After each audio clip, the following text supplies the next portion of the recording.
ನೀವು ನೋಡಿರ್ಬೋದು, ಯಾವುದೇ ಒಂದು ಕಂಪನಿ ಶೇರು ಒಂದಿನ ಮೇಲೆ ಹೋಗುತ್ತೆ, ಇನ್ನೊಂದ್ ದಿನ ಕೆಳಗಡೆ ಬೀಳುತ್ತೆ. ಯಾವತ್ತಾದ್ರೂ ಯೋಚನೆ ಮಾಡಿದೀರಾ ಏನಕ್ಕೆ ಹೀಗಾಗುತ್ತೆ ಅಂತ? ಇದಕ್ಕೆ ಪ್ರಮುಖ ಕಾರಣ ಬಂದು ಡಿಮ್ಯಾಂಡ್ ಅಂಡ್ ಸಪ್ಲೈ. ಒಂದು ಕಂಪನಿ ಶೇರ್ಸ್ ನ ಜಾಸ್ತಿ ಜನ ಬೈ ಮಾಡಿದ್ರೆ ಕಂಪನಿ ಶೇರ್ ಪ್ರೈಸ್ ಮೇಲೆ ಮೇಲೆ ಹೋಗ್ತಾ ಇರುತ್ತೆ.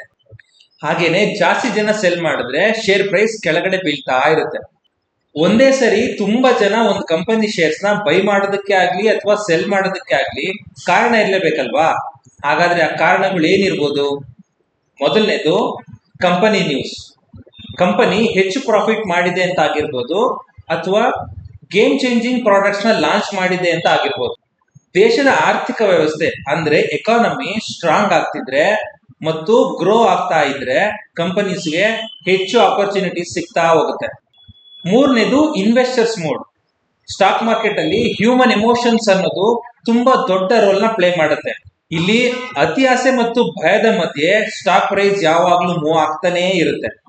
ನಾಲ್ಕನೇದು ಗ್ಲೋಬಲ್ ನ್ಯೂಸ್. ವಾರ್ ಆಗಿರ್ಬೋದು, ಪ್ಯಾಂಡಮಿಕ್ಸ್ ಆಗಿರ್ಬೋದು, ಅಥವಾ ಇಂಟರ್ನ್ಯಾಷನಲ್ ಪಾಲಿಸೀಸ್ ಅಲ್ಲಿ ಸಿಗ್ನಿಫಿಕೆಂಟ್ ಚೇಂಜಸ್ ಆಗ್ತಾ ಇದ್ರೆ ಸ್ಟಾಕ್ ಪ್ರೈಸಸ್ ನಲ್ಲಿ ರ್ಯಾಲಿ ಅಥವಾ ಕ್ರಾಶ್ ಅನ್ನೋದು ಸರ್ವೇ ಸಾಮಾನ್ಯ ಆಗಿರುತ್ತೆ. ಸೊ ಈ ಎಲ್ಲ ಕಾರಣಗಳಿಂದ ಸ್ಟಾಕ್ ಪ್ರೈಸ್ ಮೇಲೆ ಅಥವಾ ಕೆಳಗಡೆ ಮೂವ್ ಆಗ್ತಾನೆ ಇರುತ್ತೆ.